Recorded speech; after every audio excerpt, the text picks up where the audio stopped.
welcome back to Geeks and Grounds, a weekly podcast and monthly game club where we play games and brew good conversation together. I'm your host, Jenny Wyndham. And I'm Joel Thomas. And, we seem to just be going deeper and deeper into the mines, getting closer to the mines. When will the stairs end, do you think? The ladders, the stairs, the real elevators, the spooky elevators, we are the creepy elevators. We are all over the place right now, and I am not sure how to cope. Yeah, no, just descending further into darkness, but that kind of fits the month. It's October, so... Sure.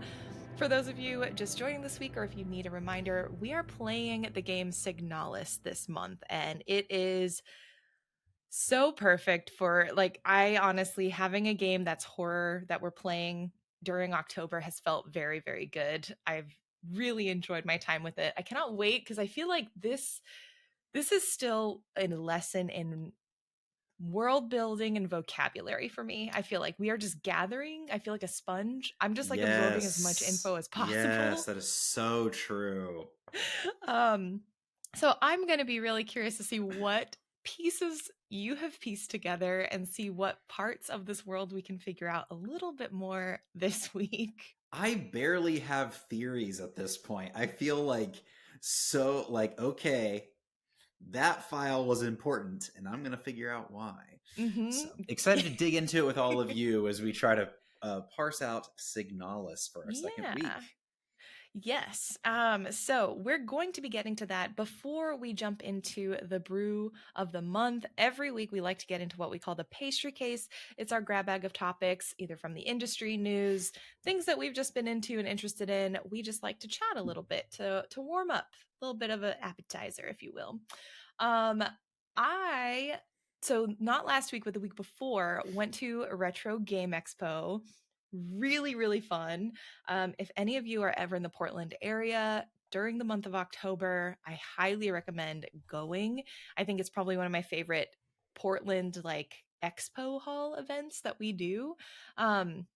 It basically is an opportunity for people over the span of a weekend to go into an expo hall and talk about retro games. And you have just this show floor filled with a lot of arts and crafts, which is really cool, but also old cartridges, VHSs, DVDs, and Blu-rays, which is hilarious now because I'm like, oh my God. But no, just Blu-rays are still the future, I heard. So... Yes. Honestly, unironically, I have been starting to collect Blu-rays again because I'm like, I am not about to have my favorite shows removed from access by another subscription service. So I think, and that's actually a great segue into what I thought would be fun to talk about, just to warm us up for today. It's just physical game copies, and if you are a person who enjoys grabbing them. I already know that you and I have a strong departure of perspective on this. Really? I don't know if we do. I have evolved beyond physical games. I appreciate the packaging, and every time I see the bundles, I'm like, oh, that would be very cool to have. Mm-hmm. And unless something drastic happens, I don't know what it would take to get me to buy a physical game at this point in my life. It would be extreme. Yeah. Oh, interesting. And I know that we've talked a bit about this before. I remember early, actually, in our relationship and friendship, that it was kind of just as downloading your games from the internet was becoming a real thing, capital T thing on consoles.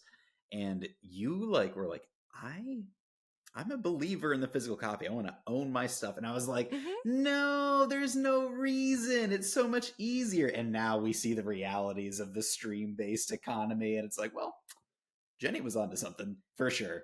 And I can't get over the convenience of it. I definitely wasn't the only person. I was listening to people far smarter than me. But also, I've always been a physical media person. I like having the CD, I like having the book, I like having the game in my hands. I think there's something, that's why I like journaling and stickers and things. So there's something about physical ephemera and objects that I find personally quite appealing. I will say the convenience, Most of the time at this point, I will buy digital first. And if I love a game or if I know that it's one that I'll probably really enjoy, that's how I've always been. Because it's too expensive to buy every single game. And also, not every game comes out in physical copies anymore. Mm, And so I think I buy digital simply because of ease. And also, it's because, like, the way I get most of my keys, because I do get them through other friends in the industry, as a content creator you don't get physical copies really, you get digital keys. And so I am digital first in the sense that like that's where I primarily play, but I do believe in buying physical copies of the games that I really really love. Um I thought this article from IGN that actually came out September 30th, so it was relatively recent. Um it was really interesting because Damian McFerrin had the headline, Are physical copies of games really the answer when nobody owns anything?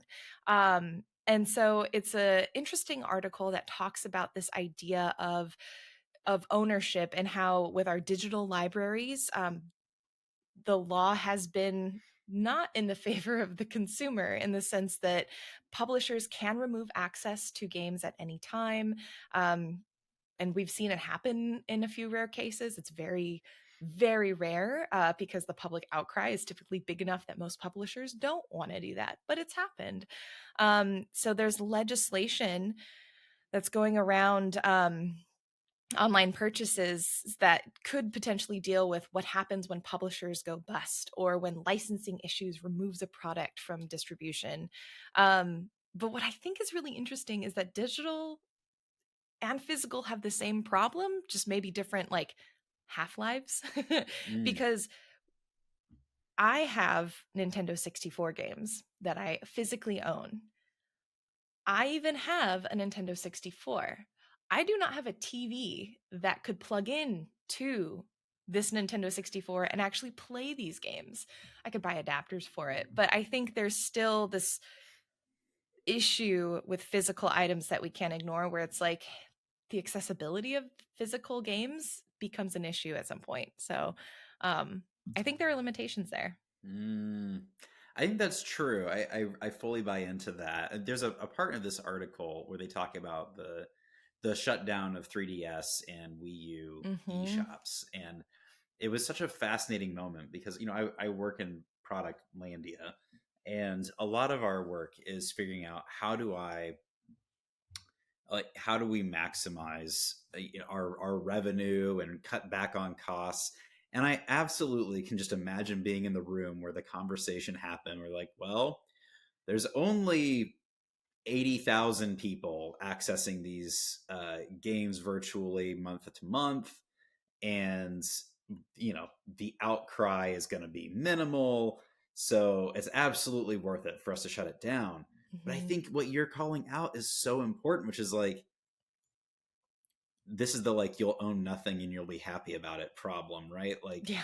there's no way for us to get a groundswell for video games, at least that I can think of, to be like, all right, Nintendo, this is bad behavior, you must do this. Like, what is the company's responsibility in these Mm-hmm. eShop scenarios to maintain servers and keep games alive? Like, it costs them money to keep it alive. Like, it's tough. I don't have an easy answer to that at all.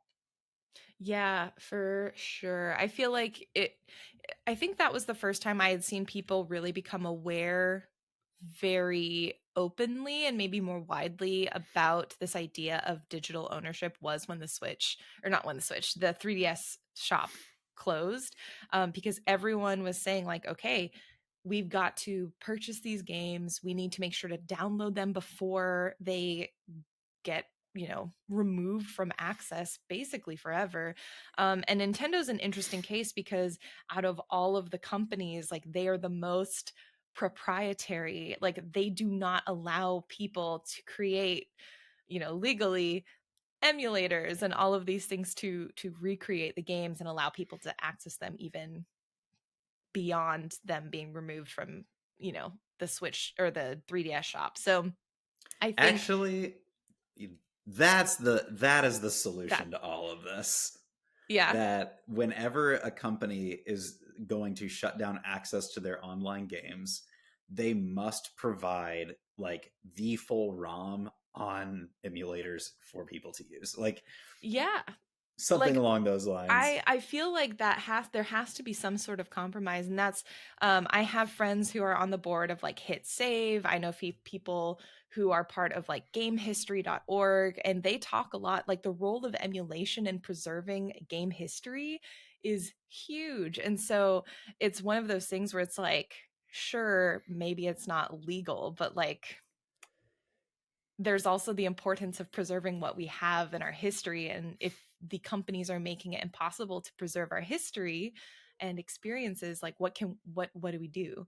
And I personally believe that there has to be some sort of middle ground that we can find, because we can't just allow things like, there are Flash games that I am so sad only exist, as to for my knowledge, like in my memory. I think the Internet Archive probably has maybe some of these archived, but there's so much online that just Yeah. is lost. And yeah, I think I've been thinking more and more about it as the internet continues to degrade in a lot of other ways, about how much useless stuff we have out there that is being flooded into the internet, and how much stuff we're trying to preserve and save that's like human created, that is just like, it's like trying to hold on to sand at this point is what it feels like. Yeah, I thoroughly agree with this, and I just don't. I think we've had a conversation about this before, kind of like the late stage capitalism thing of Mm-hmm. like, if we could just agree that there's a public good or a service that we need, which is essentially like, what is it, Plex, or like a streaming service that is like tax dollars fund, you can load your media onto it, things that are being taken off of other services like must be loaded onto there. Like if you decide that you're not making enough money to keep it on Netflix, then you must load it onto this other thing, like something like that for like every form of media. I think that's Mm-hmm. kind of the only path forward that I see to stop the madness here. Yeah. I wonder too, though, just to like add an extra element, is because I am no server, I have no knowledge of these things. I don't know basically anything about how we store things on the internet and how that stuff is stored like physically. But how, I don't like, what is the physical space needed to create the technology to store everything? And also considering how much information gets put out, like, should we have maybe not filters for what gets saved, but like, is there like, are there quality bars we're looking for? Are there like, what are the ways we're sifting through that information? Because I also think a lot about, just to, again, it's not any conclusive anything, it's just stuff that I ponder, but it's like, there are so many things online that quite literally have nobody looking at it. I think is worth saving if a person has created it. If it's been created by some AI, whatever, that can go into the trash. But it's like, what are the ways that we're actually making this information usable, I guess is the question. Because if we have so much information that we have saved and backlogged, like I think of even just my terabyte hard drive, I have so much saved on that. I mean, a terabyte's worth of things. Maybe I've gone back and looked at stuff like once or twice, but I kind of have a terabyte of information that I don't know if I'm ever going to look at or need again. And, what does that mean when you're talking about like the internet scale of things? Just to add that into the mix. I'm more for saving things, let's be clear, but I'm just Yeah. curious about like, what is like the where does it stop and how does it stop kind of question. I'm sure the blockchain has the answer to all of this, and Web Yeah, 3.0, surely. Mm-hmm. surely one of these things. Yeah, it's a fair question and a real problem. And I think like I went to London or Oxford a couple years back, and I got to tour. It's called like the Baudelaire Library or something like that, and it was so incredible to see these books that you have to be a student to check out. You have to have a membership to the library to check out. You have to be Wow. like conducting actual research. And even then, many of the books are physically chained to the floor. Like you Wow. can't just like walk out and check them out. Um, and the average person wouldn't be able to read and understand those things anyway. And Mm-hmm. so I guess the question is like, with the modern tools we have, are we opening up ourselves to the point where it's like, the average person can use Google Translate. They could find like something from 1600s and find a spark note on it and interpret it or something along those lines. Like, I gotta wonder, like, does converting these things to digital assets somehow, with the tools and technology we have today, give us access even to old things that previously, like, yeah, 200-year-old book, get out of here, that's not at Powell's. Like, I don't know, something on those lines. It's challenging. Yeah, no, I definitely think like as a preservation mode of preservation that's like absolutely critical to figure out something, because also books, digital data gets destroyed far slower than physical like paper for Yeah. sure. But yeah, I don't know, I've just been thinking a lot about like the limitations of digital media, as well as like I think we need both as much as possible. And I think especially with right now, because we don't have regulations on what happens to Ugh. digital forms of information, like we need an element of physical preservation and more people than just like one internet archive doing this job basically. um I think actually the Internet Archive, I mean, it's located on the East Coast. There was a period of time, which I think everything's okay now, but like with the hurricanes and everything Mm. happening, there was a point in time where the servers were down for the Internet Archive. And a few folks I saw in Blue Sky were posting like, hey, well, like what happens if the place that houses these servers, like, are there backups? And I was like, I actually never thought about that. Like, what happens if our one internet archive goes down? Um, so yeah, I don't know. I've just been thinking a lot about digital and physical. Um, if you are interested and you want to check out more, you can go to hitsave.org, gamehistory.org, and archive.org. The first two are video game specific. Archive.org is just an archive for everything on the internet. But yeah, I don't know. Just pretty interesting. Um, but I still like physical games. I think they're fun. So I'll always pick it up if I can. I still remember buying a new game and on the drive home pulling out the inside pamphlet and like trying to read all the Mm-hmm. combos and like whatever. And I do very much miss that, the like Yeah. paraphernalia of it all. Yeah. Which is so sad because most Switch games do not come with, I think most games in general, by most often by Switch games, they do not come with a pamphlet insert anymore. Like they don't even come with ads. I opened up the Zelda Echoes of Wisdom one and it's like, didn't even give me an advertisement. It was just like a blank empty cartridge or empty box with a cartridge inside. It seemed very feeble. Oh, I was like, okay. But I there are people mean, on, oh, go ahead. no, you're good. I was just going to say there are people on Etsy who actually make custom manuals for games so that you can purchase it and insert it into your game box if you want something Wow, like that that. is a niche market. It is a very niche market, but Incredible. yeah. I was thinking like what you're describing is the same thing that I do with music. Is if I really like an album, I'll go buy the vinyl of it. So I think, Mhm. yeah, I guess I totally have adopted that pattern. Mhm. Yeah. Again, it doesn't have to be for games. I feel like for people who have a hobby of some sort, there ends up being some sort of gravitation to like the physical element of that hobby. Yeah. So what have you been getting into over the last week, Jenny? You mentioned Gamescom Yeah, or not or Gamescom, Retro RetroCon. Game. Yeah, yeah. I did not go to Gamescom, thank goodness. Mostly playing Echoes of Wisdom. I still really love it. I think the initial shine has not necessarily worn off, but I think it's now that I've like sunk into, I know the kind of gameplay that I'm leaning towards. I'm like in a pattern, I guess. So it feels very Yeah. familiar now going back in. I think it's a really solid game. It's funny because when I first started playing, I was like trying to be as creative as possible. Now I'm like, how many different ways can I throw a rock on someone and have that win the battle? And how many different ways can I use a bed to solve a puzzle?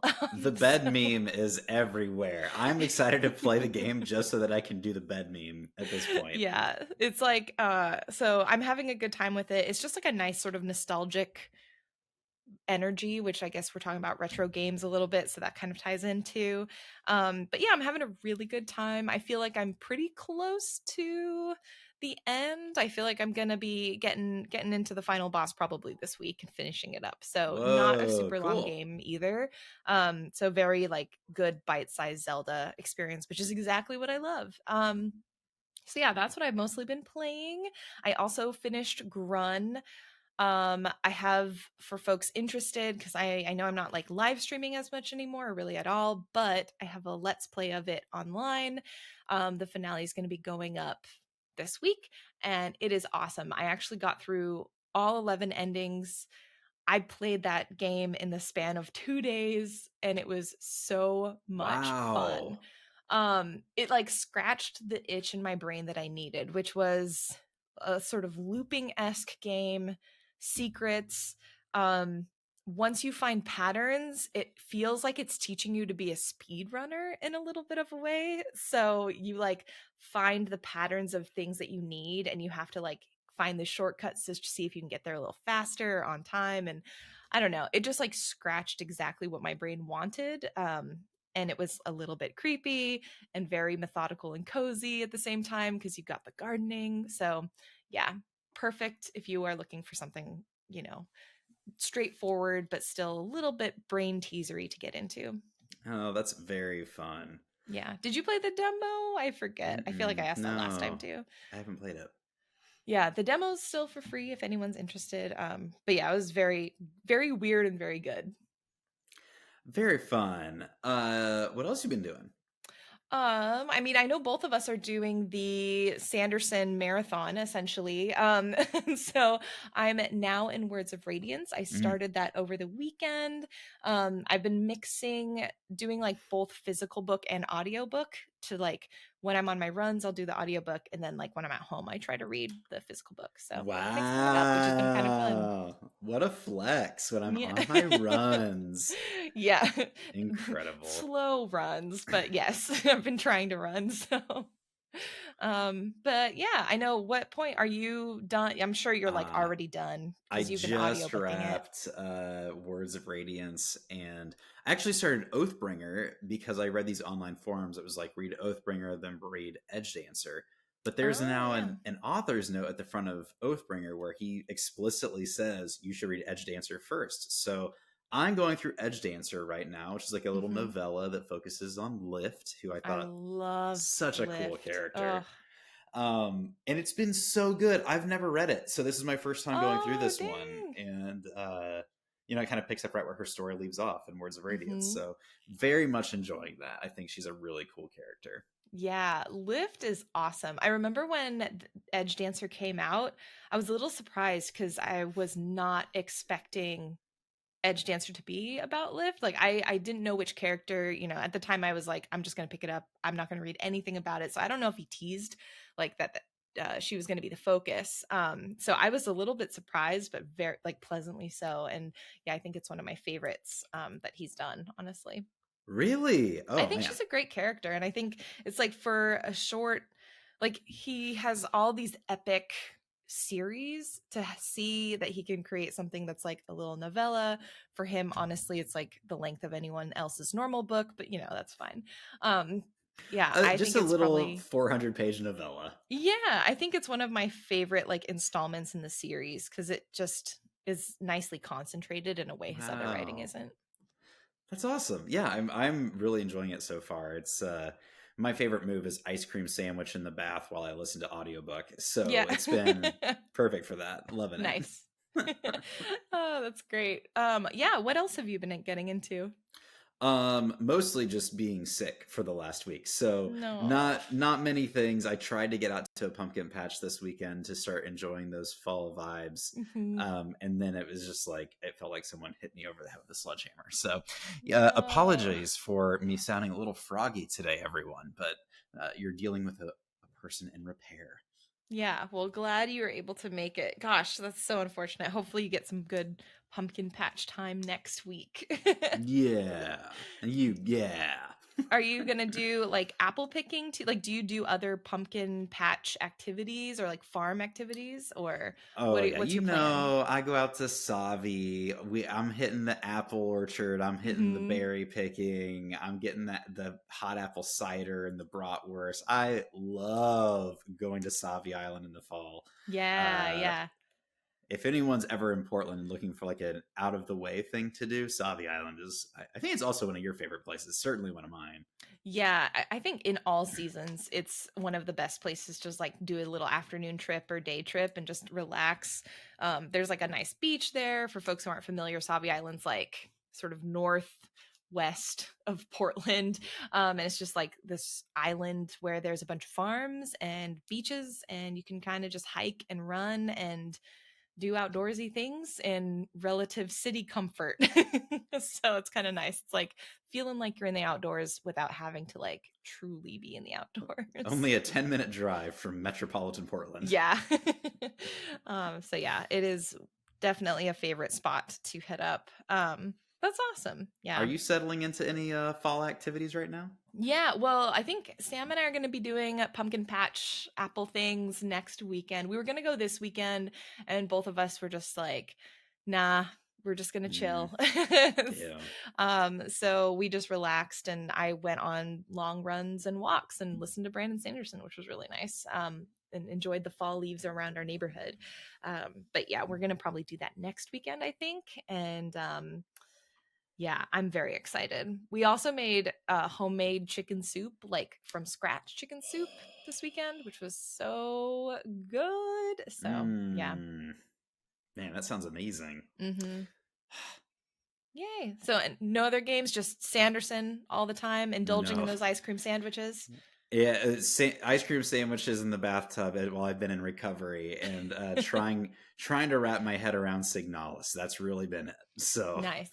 Those are very worthy ways to spend the time, I think. Very quality ways. I gotta be honest, I don't know how much of what I saw with Signalis was a literal fever dream for me, and how much of it is actually happening in the game. So I might be like, "Hey, Optimal way to remember when that play. thing happened?" And you're gonna be like, "That never happens." You know what? I think that's probably the best way to play. Yes, the cough syrup fugue. Yeah.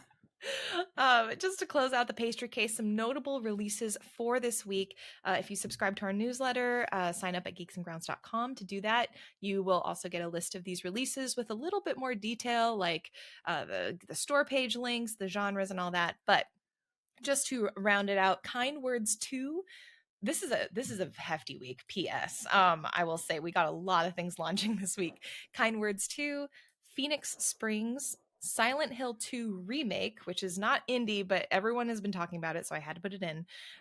Extra Coin, Last Time I Saw You, Power Wash Simulator, Shrek DLC, and Europa are all launching this week. This is a stacked week. This is a very, very good one. Yeah, any standouts for you for I this? mean, RIP to everyone that's not the Shrek DLC of I Power Wash know. Simulator. That's like releasing an album the same weekend as Taylor Swift. Yeah.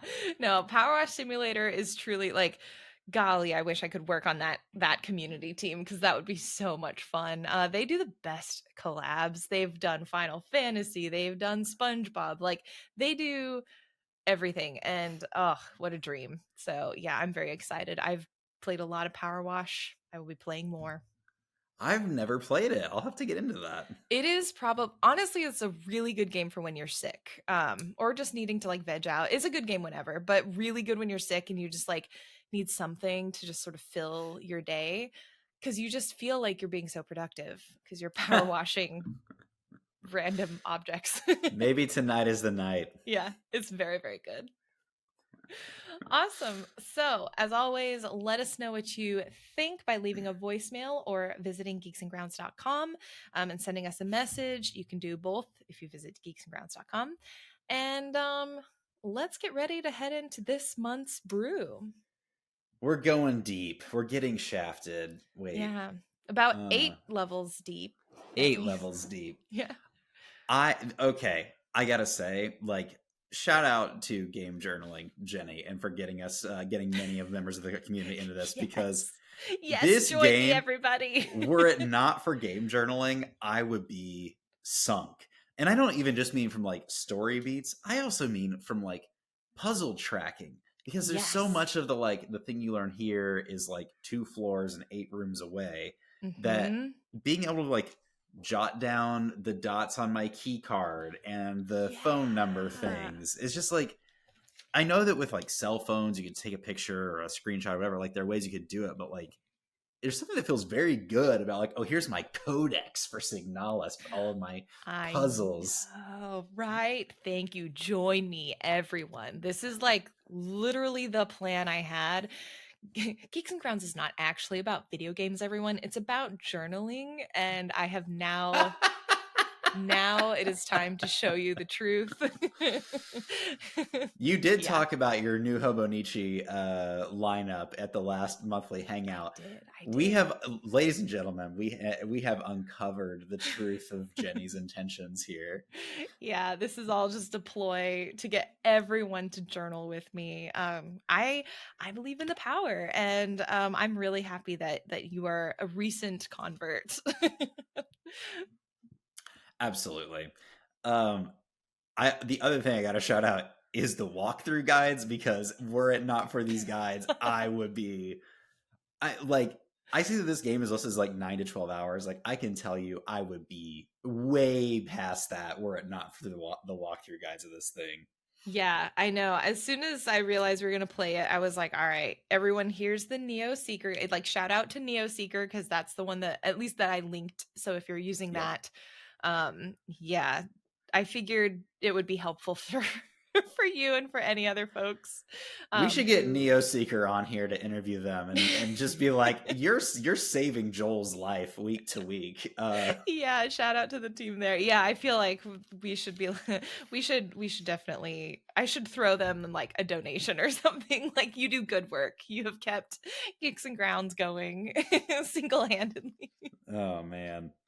Absolutely incredible. So what were your kind of opening thoughts coming into this section of the game? Okay. Well, I mean, what I said at the top of the show, I think stands, where I still feel like this section of the game, even though we're in the middle chunk, I feel like I am still just absorbing information. I have put maybe some loose theories and threads together, but none of it's super substantiated. A lot of it's me just being like, maybe, I think, possibly, and just writing down definitions and things. Yeah, how about you?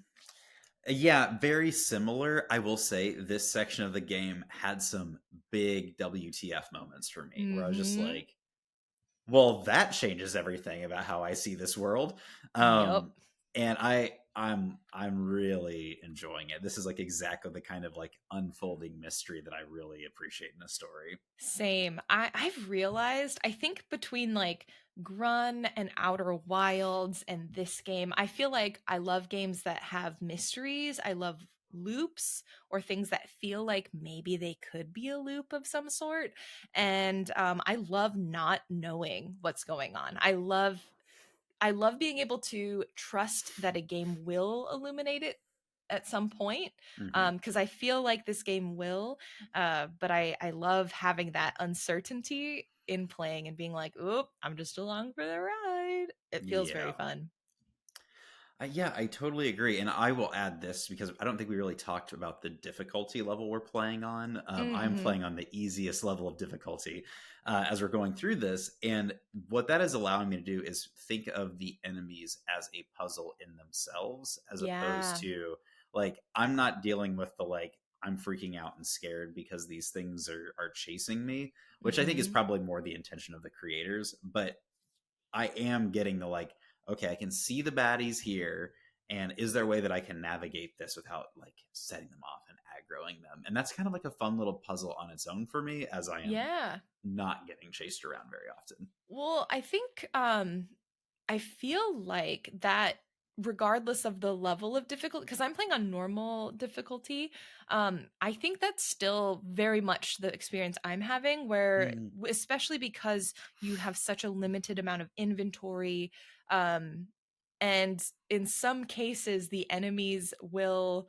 revive, and so it doesn't make sense with your limited inventory space and the limited ammo to try and like kill every enemy you come across. And so I think the idea of having it be almost puzzle like in the combat is a really good observation, and I think that's something that is quite intentional on their parts.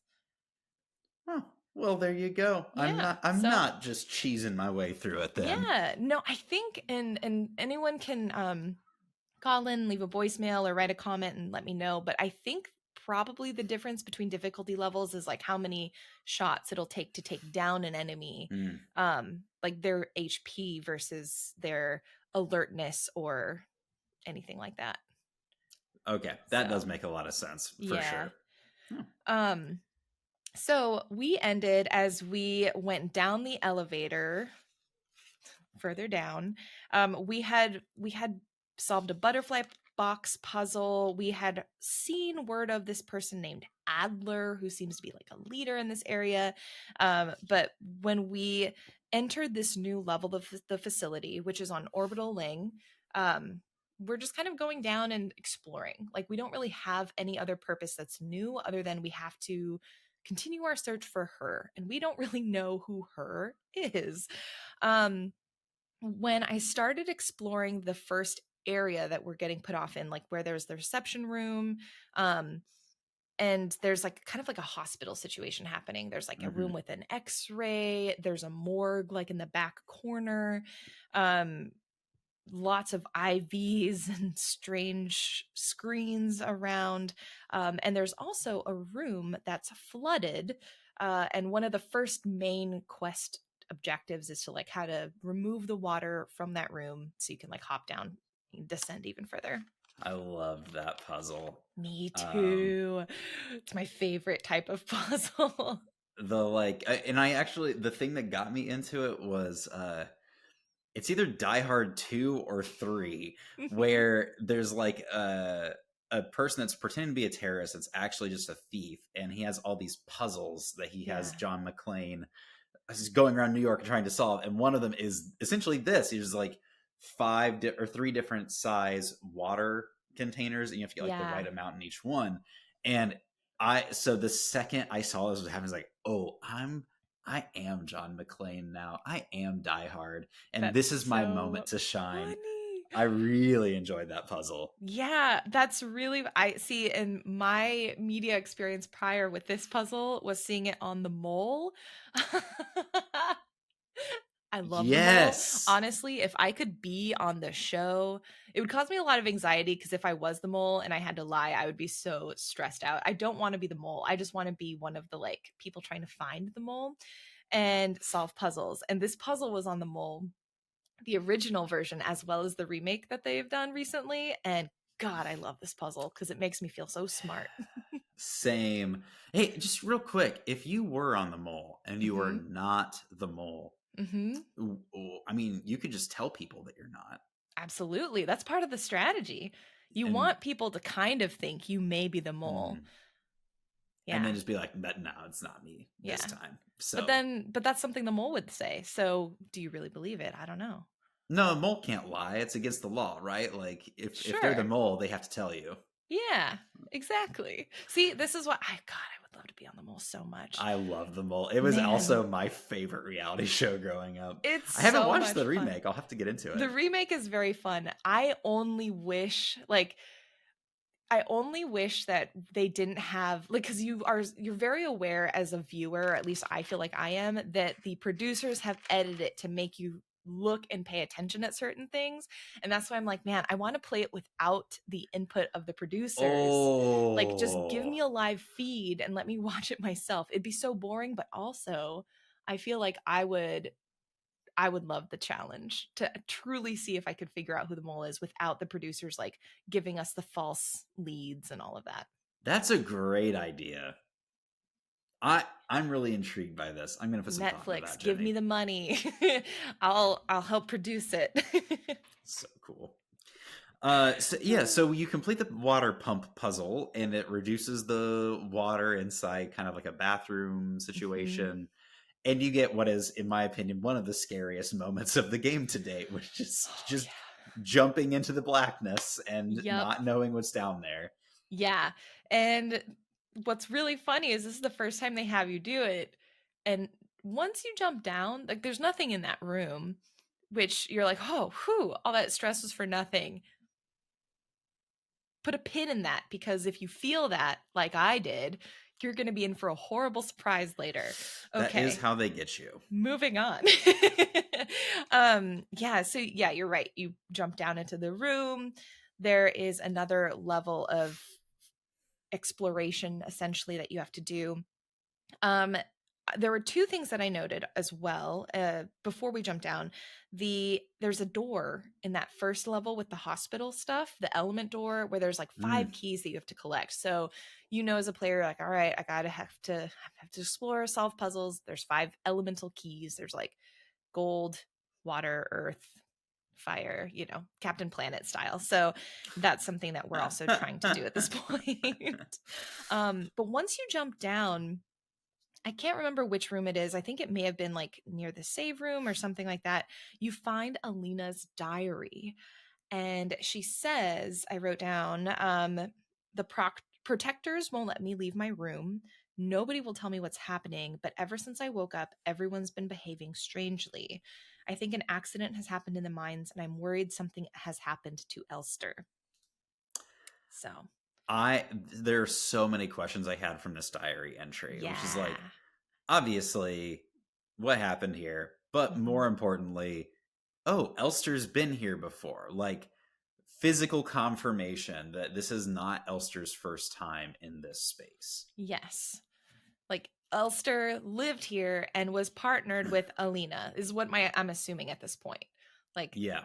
Replika and Gestalt. So what? Yeah, there's a lot of clues in this section that just give me more questions. And I think this is Mhm. a big one. I feel like it's around the same time in the medical wing you find like your first bit of insight into this like zombification process and the differences between Mhm. replicas and gestalts. Yep. I have these things at least right next to each other in my notebook. Yep. So one of the things that comes clear is that replicas seem to survive and kind of zombify, and gestalts tend to die from whatever, like if Mhm. it's a disease or some supernaturally, whatever it is causing it. Yeah. Um, what was your takeaway from these two beats, the like diary beat and the zombification beat? Yeah, I think the the diary was interesting to me, and I think maybe because also it was sort of the first time I'd seen Elster's name written since we had last played. But from my understanding, Elster is a LSTR type replica. And looking at this diary, I realized that it seems like it was kind of a thousand times resist reference for the day. It's kind of like some of the sisters that had names versus sisters that didn't. And so, like, is it when a replica is partnered with their gestalt, do they get a name of some sort? Maybe because like we see a Yule in a room over, and we just you just find a Yule and you don't really know their name. There's some in like the medical documents and like the stuff that we're finding where some of these replicas have names and some of them don't. Yeah. So that was one thing that for What's me, going on? yeah, it flagged that because I'm like, there's more than just a two sort of layered hierarchy between gestalts and replicas. Like within the replicas, there's more social structure, and we find a lot of documentation for this social structure even beyond the names, which is super fascinating. Mm-hmm. I also flagged that it was interesting that we do have this difference in the way the illness impacts the gestalt and replicas. And it made me also wonder, like, the replicas that we've seen that have not been infected, like, why haven't they been infected? Like, why are they the ones remaining? Yeah, like that whole like the unreal part from the last conversation we have is like there Yeah. are survivors that are just chilling here. What are they doing? Why aren't they working together? What is Mm-hmm. happening with the people who are surviving? Yeah. And okay, I think also, and we'll see some of this as we explore a bit more, but maybe this is just like super advanced technology, but the more I read about the replicas, the more human they feel in a lot of ways and the less robotic they feel. And so I don't know, there's like I feel like we're in some really interesting like personhood territory here. I don't Mm-hmm. know. Oh, I agree. I mean, at one point you find a file that talks about like early warning signs and symptoms are like, oh, there's like a cancerous growth on Yeah. the bionic parts or biological parts. Like how biological are these entities? What's going on here? Right, right. Um so yeah, we find a lot of documentation that helps add to this world building. I will say we get one of my favorite puzzles in this area, which is the sword safe puzzle. Oh my gosh. Okay. It just like made me feel very smart, even though it wasn't super difficult, because it was like, oh, you had to get the code from the radio signal, if you didn't write it down earlier. And so make sure you got the code from the radio signal. Then you have to look at the cipher that they have created for you. And then you get to match the letters and the numbers and then match it to the password. And then that's your safe code. That made me feel so smart. I felt really not smart at that Oh moment no. because I didn't connect the final dot that the letters did not represent like a normal keypad. So I just like Oh, yeah, yeah, yeah. definition of insanity. I just kept putting in like I just imagined it was like a phone dial or keypad and like number pad with like 1 2 3 at the top and 4 5 6 in the middle. Uh-huh. And I just kept doing the same thing over and over. I was like, but it should be working. And then No. I like finally looked at my notes and I was like, oh wait, I also wrote down that there were number to letter changes, and I had it. I had written the whole thing down, and so I got there. But yeah, felt a little silly for sure. But you got there, which is We great. got there. um Anything that you wanted to point out from just this area and what you've noticed in exploring it? Well, we also get this like cassette vision in this Mhm. area. Mhm. It's another like it goes pretty quickly. Yep. You find yourself in a first person view. You're on like a train. Um and this is how you get the gold key. And it's another Yeah. moment where a vision leads to you having a new physical object in your possession. And with all the clues that I have picked up, this element of it is still a complete mystery to me at this point. Yeah. Yes.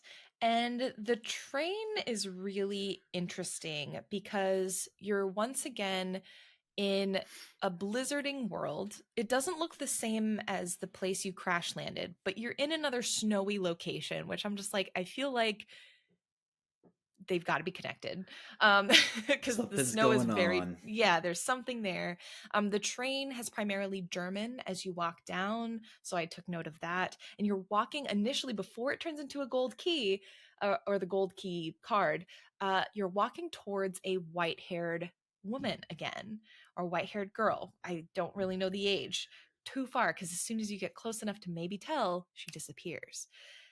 And I'm like, who is this? Is really the main question. Who is she? Yes, and I feel like the further we get into this section of gameplay, you start seeing this like white-haired girl Mm-hmm. description pop up in paperwork more and more. And so it's like, Everywhere. okay. So I remember earlier when we were talking, we were like, we couldn't quite tell who we were after. Like, we were kind of like, oh, we are maybe after this blonde woman. or maybe we're after this brunette anime woman. Mm-hmm. What's going on? And the more we got into the section, the more I felt convinced we're looking for the brunette woman. And I think we get a bit of confirmation for that as we move forward here.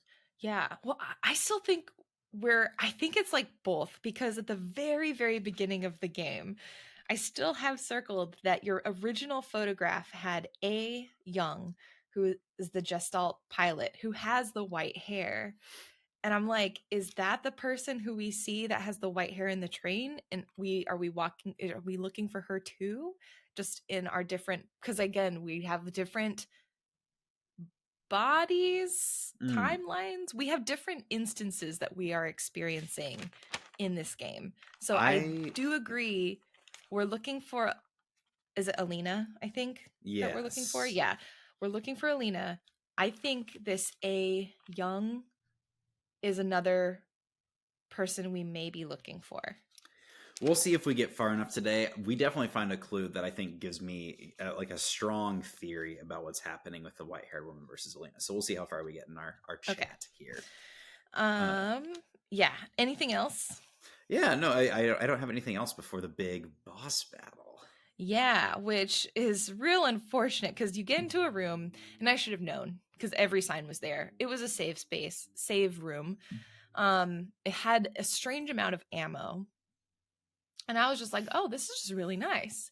And then it was like, do you want to jump into this hole? And I was like, yeah, why not? Were you not expecting a boss fight? I wasn't thinking at all. I was just so excited to like be getting further in the game. I was like, oh yeah, let's do it. So I was not mentally prepared, and I should have been. Like, looking back, as soon as I jumped down and the cutscene began, I was like, they were flat, like literally there was a red screen flash, it flashing. Was Final Fantasy level of like, hey bud, time to heal and get your stuff ready. They had like 10 things of ammo, 2 repair patches. Like, I should have known, but I was just too excited, and that really was a horrible shock when I jumped down and Mina was there to say hello. So here's an interesting thing.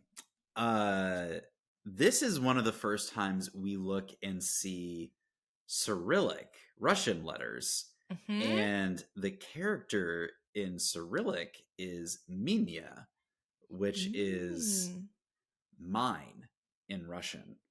And so it's interesting. This boss fight is fascinating. It's like this big, like bulky character. Yeah. Who you kind of get these 2 side zombs that are going to try and come after you, and then you can resurrect them. Like, the boss resurrects them if you don't phosphorize them or whatever. Yeah. And so I was actually like trying acutely to pay attention to this moment, because I hadn't seen any Russian prior to this. I had been looking for it. I'd seen mostly like German, the Japanese. You had mentioned some Korean. Mm-hmm. So that stood out to me as interesting. The fact that it like translates directly to mine, like you'd say like my name, like Minya Zavut.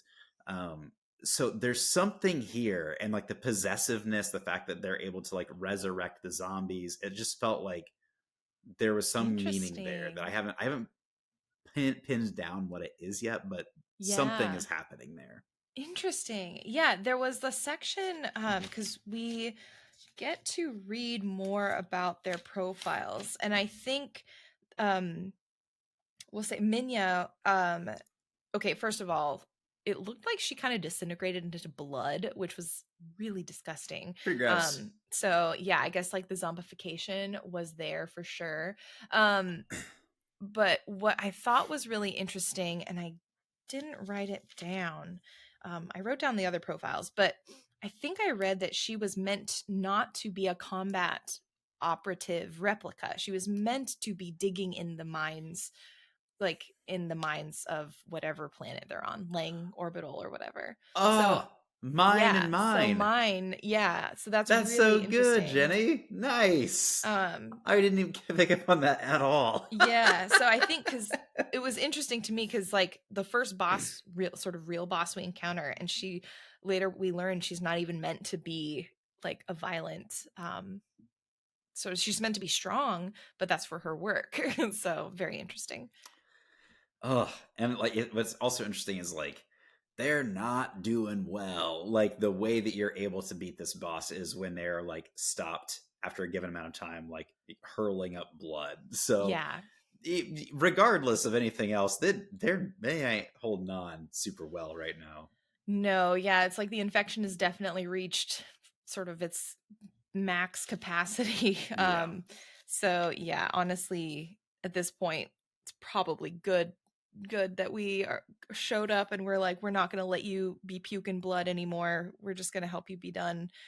Um, After this, we learn some really interesting information about Adler. Um, yeah, go ahead. I see it in your This face. whole cutscene was bonkers to me. Mm-hmm. Uh, so we see Adler Yep. in the hallway in front of the elevators. Like your character, you've killed Minya, you're now in front of the elevators, and Adler is just there. And it's Yeah. like, how did I get here? What's going on? And they have kind of a conversation with you. Um, and I was immediately like, is this present time? Am I viewing a memory right now? I couldn't quite figure out what was going on. And it sounds like you're picking up a conversation midway through between these two. And he's like, Mm-hmm. oh, who are you looking for? Let me see that picture again. And you hold up a picture of Alina.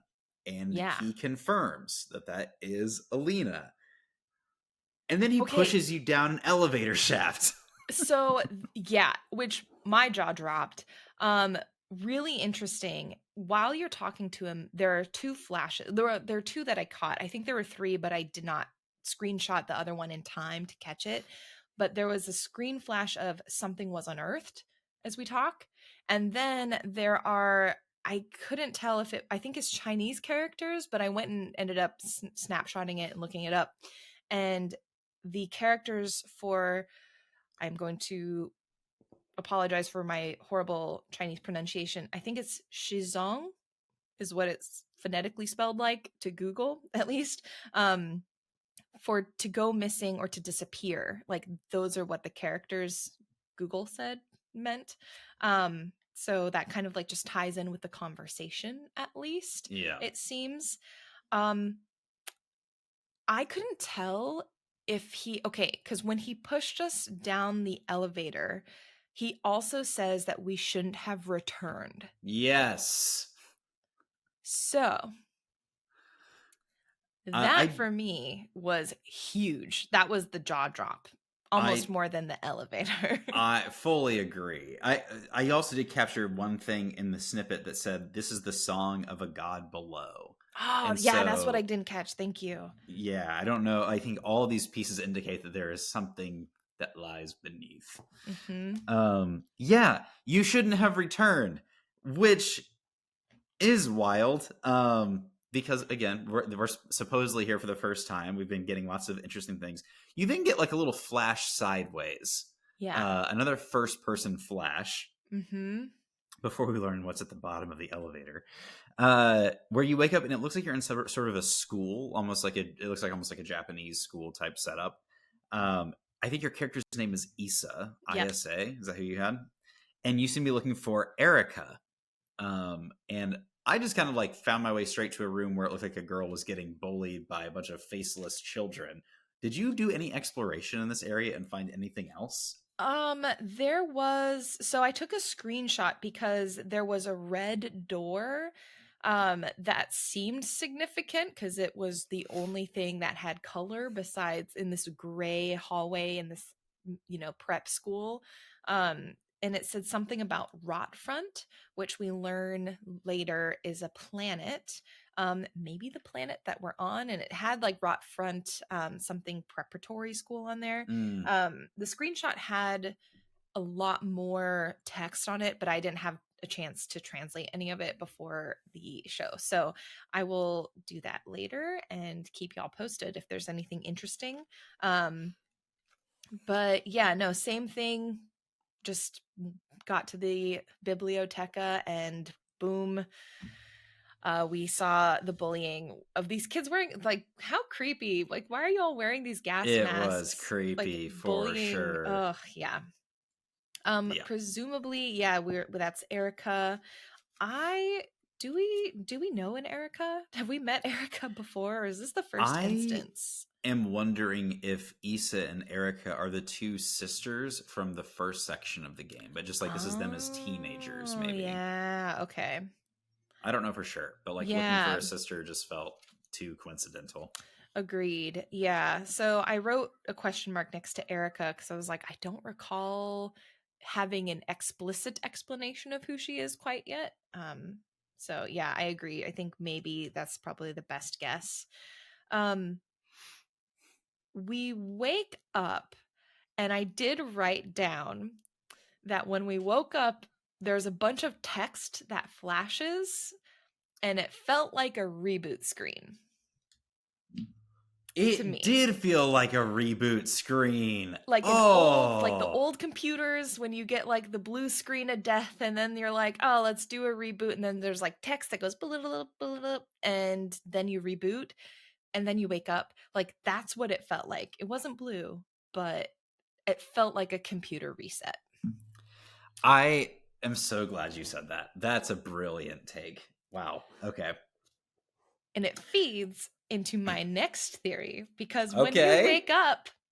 you wake up and you get out of the elevator, and when you look behind you, you have landed on a pile of other Elsters. What looks to be. Can we just like spoil something real quick that Yeah. as you explore other levels, you Yes. see that those bodies go down like 3 full floors of Yeah. elevator shaft? Like Yeah. so many dead U's in So, the elevator shaft. okay. So I don't really remember anything else from one of the I can't even remember which Resident Evil movie this was, but I remember watching a Resident Evil movie when I was a kid. And in the beginning, the main character with the short hair, she's super cool. She's like going through all these like wild traps and lasers and zombies and boom. And she's going through this training facility, it looks like. And then she ends up, I forget what happens if she makes it or doesn't. Either way, she ends up dying in the training, or like either a security guard kills her, and they put her body in a pile of other bodies that look exactly like her. Like, she's been replicated, and they're putting her replicas through this Oh training, snap. right? Okay. So I instantly thought of that. Um, and I feel like somehow we are being, like, our Elster is being replicated to find this person, and that's just evidence of how many times she keeps failing, and Adler is the one that keeps trying to stop us. I think Adler is our current, like, The antagonist. antagonist. You think he's the one watching on the security cams? I feel like it at this point. I At like this that. point. I like that. So it's really interesting because there's an intentionality here around what Elster is motivated by that I'm really fascinated in right now. Mm-hmm. But it also could be something that they are completely unaware of. You know, like all of our indicators to this point were that I didn't know I had been here before. Like, I don't know that I'm on a mission to I'm on a mission to find this person. And we're going to find some clues about like kind of basically this whole next section is filled with files that tell you about the different types of robots. Mm-hmm. And I thought this is like one of the more interesting ways to do. It's like we're learning about robot like failures and like their strengths and what they're designed to do. Yeah. But it is the plot of the game. Like, fascinating that by telling us about the robots themselves, they are unfurling the plot of the game. Like, I am so engaged by that. Yeah, same. I If done well, I love when games have that, like, environmental sort of lore, I guess, like the text drops in the lore. I feel like for me, it makes me feel like the world is very immersive, even though I know some people are like, ugh, they're reading. I'm like, no, no, no. If it's done like it's done in here, I feel like it makes it feel way more real and way more interesting. Mm-hmm. Like, oh my gosh, yeah, we learn so much about like the Yules and what is it, the storks, the stars. Yes. And I think I still need a bit of time. Like, I think this week again, vocab. I'm just trying to get familiar with all of these different classes of replicas because I feel like the key to really understanding this game probably, well, I don't think it'll solely come from understanding these different replicant types, but I think a huge part of it will, and I still honestly cannot keep them all straight. I totally agree. I cannot at all keep them straight. Yeah. I like it was shocking to me. Like eventually you find a file that's an ADLR, which is an Adler, which is apparently not the name of this antagonist, Yeah. but is actually just another robot type. Also, seems to be the most like typical like male boss looking of all of them. Like all of the rest have kind of more like feminine, I would almost say, like characteristics, narrow frames, longish hair, what have you. Adler has like a classic like CEO dark haircut. Yeah. What is going on That's there? what I also thought was very weird too. I was like, in a world where it seems like everyone is like a woman or femme coded, at least, it's like we have this dude and it just feels very like, what? But yeah, I also wrote down Adler is a replica, because we later see documents where Adler talks about his commander. And so it's like he also has a partner that Got he a works boss. with. Yeah, he's got a Yes. boss. Let's see. When we explore this area, so this area was a bit harder for me to also navigate in terms of, oh my gosh, there's way more to keep. You have 3 levels, or maybe no, 3 levels, like 5 through 8. You're going up and down pretty frequently. You have doors that you need to unlock to be able to go into the next area of another floor. And so I was very thankful for the map in this The section. map, again, shout out to the map. This might be one of the best game maps I have ever experienced. Yeah. Like, every room gets a label. You can change between floors. I would not be able to even use the walkthrough guide if it weren't for this map. Yeah. So, and the color coding is impeccable. Like yellow for doors that open one way, blue for things that have been unlocked, red for things that haven't been unlocked or that remain unsolved. Like, it is just such a crisp, clear, clean, easy to understand map. I wish this map design, like whoever designed the map, should win an award simply for how good this map is. Agreed. Give him a mappy. Oh, honestly, give him a mappy. I also think in this section there's a lot more propaganda about like wartime propaganda about the planets themselves. Yes. And I thought that like some planets are obviously positioned as bad guys. Some are obviously positioned as like needing liberation. Some are positioned as like we're here and we're gonna save the day. Like the propaganda in this section was a really wild experience to like see planetary wide. Yep. And again, it's just, yeah, it was super fascinating. We see this, what is it? The orrery, probably I would say midway through this section. Once you solve like a certain number of puzzles, you get to this place with the orrery with all of the planets circling, and that's when you start to learn about this solar system that you're in. I did write down some of, I don't know if I got all of them, but the planets that I wrote down, there's Heimat, which seems to be the nation's capital or the empire's capital. It's the heart of the revolution. The heart of the revolution. Yeah. So raise the flag, I guess. The 3-starred flag. I maybe this is a Russian name, but Kitej. Yeah, I don't know what it means, but I was gonna certainly. say, if you have any knowledge of like the I know that they are awaiting liberation. I can tell you that.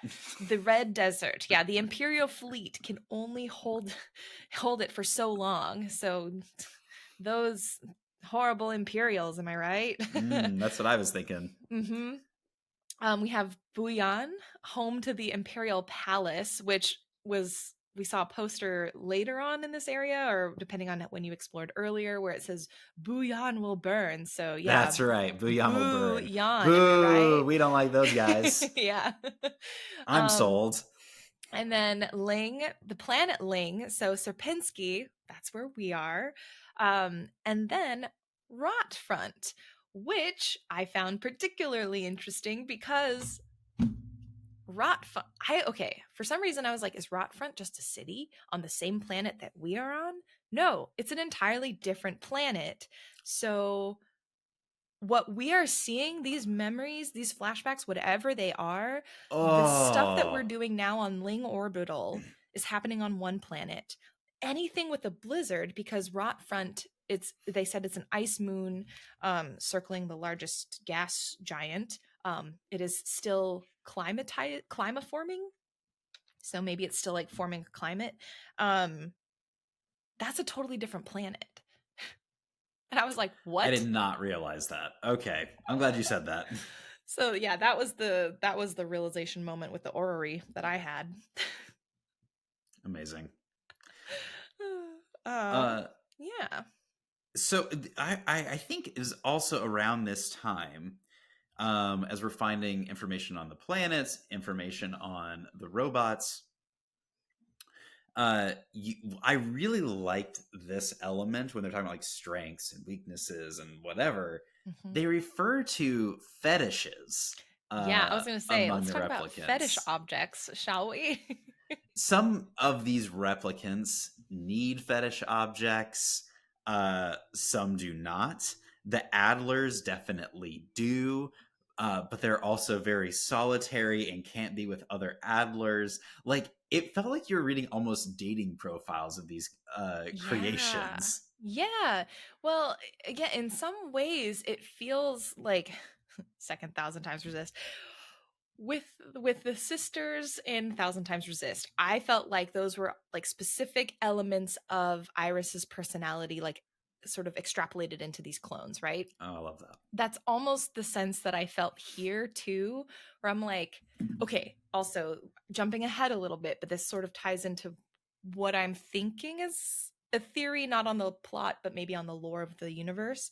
So we later meet this character named Falk, who's a replica of um made to resemble the great nation's leaders and her daughter. So there's a replica made to Oh, I missed resemble that. this leader, right? So I'm like, are these other replicas also made to perhaps, because they kind of look like Falk too, are they made to also resemble the nation's leader, but then extrapolate on specific personality types just to like Oh, be of use for their function?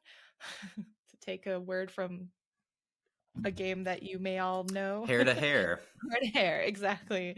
Um, so I feel like there is some sort of idea of that origin being the leader of this nation, and then all of them being built off of elements of personality. But then once you focus so hard on one element of your personality, it leads to sort of these imbalances, right? Because you're not building well-rounded beings, you're building these sort of hyper-focused people Huh. or replicants. They're not people, but they're not, I still feel weird calling them robots because robots don't have this level of destabilization. You know what I mean? Like Yeah. they're not quite as robotic as I feel like I initially felt. Yeah, in this part of the game, Falk like it is your central puzzle, right? Like Right. Falk seems to be asleep or decommissioned or something, holding this big owl thing, Yeah. and all the puzzles that you're doing is trying to like get back to Falk and Mm-hmm. figure out how to get into the owl thing, right? The things that you encounter in this section of the game, like way scarier. You Oh meet yeah.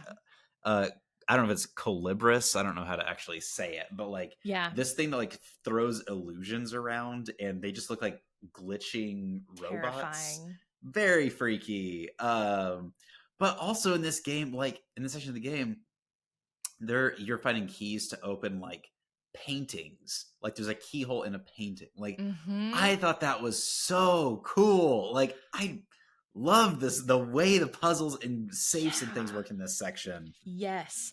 Also, that painting is a very notable one, I feel, because it is a painting of the Isle of the Dead. It's a real painting that exists. I think it's like a Swedish painting. Interesting. So that was fascinating to see. And you say it looks familiar. And you say it looks familiar. So it's just like, all right, okay. I think what's very interesting is the presence of the creative arts in this game. We had the book last time. What is it? The King in Yellow. Mm-hmm. That was present. The presence of a real life painting that exists, the Isle of the Dead, and later one puzzle is solved by playing a cassette tape from Swan Lake. And I think it's really fascinating, and I don't know what to make of it yet, but we have these pieces of art that are being used, some of which that were kind of like, I forget if it was a fetish object, the music for the Eulers, I think. Oh, maybe. Or it was like it was maybe not a fetish object, but it was like the degradation of the Eulers can be prevented if you play them this music. It's like this idea that even when you are not fully human, like something about humanity craves this art is a thread that I think I'm going to pull on as we continue to play. Ooh, I like that a lot. You mentioned the mental degradation of the Eulers. To me, we find a note that kind of explains that. And they say that the Euler issues are coming from their previous neural pathways. And eventually, like, you're going to find more notes about this later on past where we're going. But like, I found this right before I solved the Swan Lake puzzle was that like, okay, so when they're making the Eulers, which is what you are as an Elster, you're a Euler, you are somehow tapping into old neural pathways from someone or something else. What am I being built on? Yeah, right. Like, you're not being built off of code. Are we being built off of consciousnesses? Like, what does that mean if we're building off of a consciousness? And we see this in an Adler. This is jumping ahead a little bit, I think, but we see this as in an Adler diary entry. I believe it was Adler who mentions this idea of replicating off of templates. So Adler talks about how he's writing the diary entries, but he's like, oops, I keep dating them the same day. What a foolish mistake. I shouldn't show anyone this because that's so silly. And then he starts talking about deja vu and how he's worried that if people start discovering his notes and how irregular they seem, he's going to be decommissioned. And he talks about how they're like genetic material replicated from an aging template. And I'm just like, what is this? I feel like is maybe the same entry. They specifically talk about the Eulers in this template, and that they are based on a single brain from a decommissioned robot on the Penrose program. Okay, well, hold on. Which, yeah. This is the opening ship, right? That we were on was the Penrose? Yes. And so there was one brain left from that they have taken. So it's like, oh, wait a second. Is the reason that we feel like we're here for the first time because we are just a copy of that last brain that is left from the Penrose project? So it comes back to the thing we were talking about earlier. It's like, am I being programmed to find Alina, or do I just wake up with this memory implanted that's like, oh yeah, I'm looking for Alina, and that's what this is about? Right. Well, and as we learn about Falk, the other replica that we learned about earlier, Falk has an entry. I think it's in the room with her, that you can read, that talks about this white-haired girl. She writes, "Why do I long to see her? Why would she curse me like this?" And so there's this idea of, she doesn't even know who this white-haired girl is, but somehow this memory or this vision of her has been implanted in her brain, and she is now feeling like she needs to find this person. And she specifically says something like her mind has been like infected by the red eye beyond the gate. Yeah. Which I was like, we saw a gate at the Penrose. We saw it. Penrose. Okay. Yeah. Absolutely wild. Absolutely wild. I only have questions at this point. They reference hive minds at some point. Like, yes, something's going on with the brain. Yeah, I can say that. I think some other highlights that I thought were very interesting. We have the stork units. It says they initially have a short temper. Training them in patience early is key, as their neural pattern is less stable than other models. They lead to personalities prone to cruelty and violence. Common strategy is pairing them with an older star unit, and a storch's persona stabilizes with showering or bathing. Books on history or mythology work well as fetish objects. Again. Oh, so I'm a storch. Is that? Yeah, I know. It's like we should create a chart and be like, tag yourself. That's Which replica? The newest BuzzFeed article. Yes. Which replica are you? Oh my gosh, actually, if I have time, I'm gonna try and make this happen. Oh, fantastic. Or even better, if you just wanted to leave a voicemail, let us know, which replica would you be.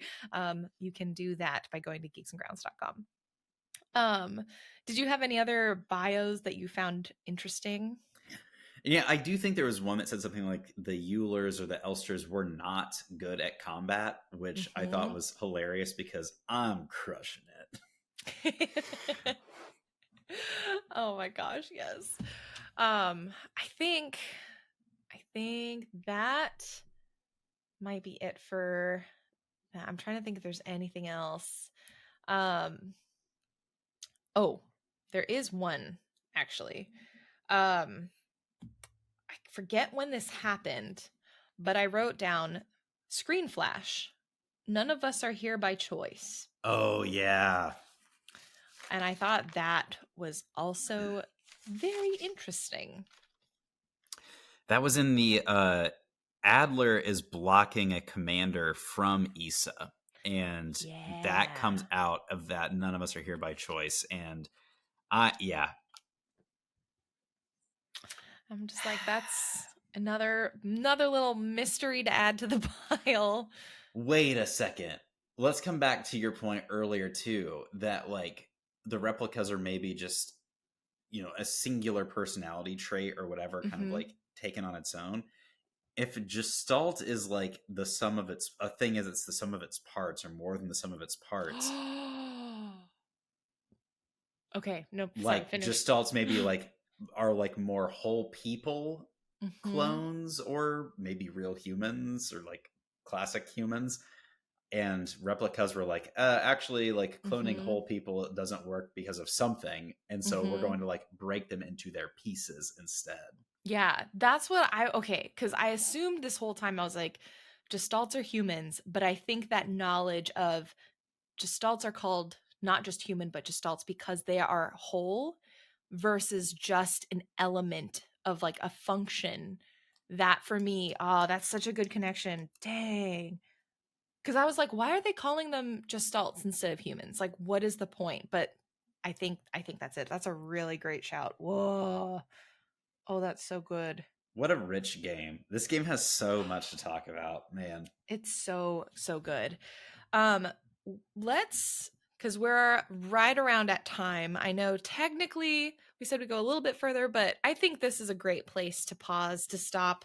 and we'll pick up the rest of the game and finish our discussion on the game next week with Signalis. Again, for everyone, the podcast is running 3 weeks. If you want to take 4 weeks to play the game, that's a-okay. But we're running a 3-week run on Signalis because for the last week, we're going to talk about Steam Next Fest October, because a lot of demos are coming out, next week? I think. Yep, next week. So we're going to spend some time talking about those. I also wanted to highlight October 26th at 3 p.m. Pacific is our hangout time. So if you want to come and talk about Signalis in person, talk about some of the demos you played from the Steam Next Fest in person, hop into the Discord either ahead of time or just on the day of if you like to leave things down to the wire. And we talk about all of that in the Discord. Make sure you give yourself the role Geeks and Grounds and you'll be all set. Thank you so much for joining us in Geeks and Grounds this week as we played through Signalis. We love hearing from you. I saw that there was some tiering ratings in the Discord this week of Geeks and Grounds games. So if you haven't given us your tiers, definitely hop in. Let us know what you think. Geeks and Grounds games, and not, I guess to be clear, not of like tier ratings of like the episodes or anything. Oh yes, of I the guess games. You could if you wanted. Actually, it's just a tier rating of Jenny and I, and yeah. so it's like sob. Oh, boy, I'm all over the place. As you find your way journeying down the mine shaft of your life, don't forget your flashlight. Mm-hmm. Bye. Bye. The Geeks and Grounds podcast is produced and edited by me, Jenny Wyndham. The logo is designed by Lee Thomas, and the theme song for today is Train Ride from the Signalis original soundtrack. In addition to finding episodes across YouTube, Spotify, and Apple Podcasts, you can hang out with us on Instagram at Geeks and Grounds and reach out to us with questions, comments, thoughts, or feedback via our website at geeksandgrounds.com. Feel free to leave us a voicemail if you'd like to be included in a future episode, whether it's a question, a comment about the game that we're playing, or a pastry case item. We would love to hear from you. Thanks again for listening.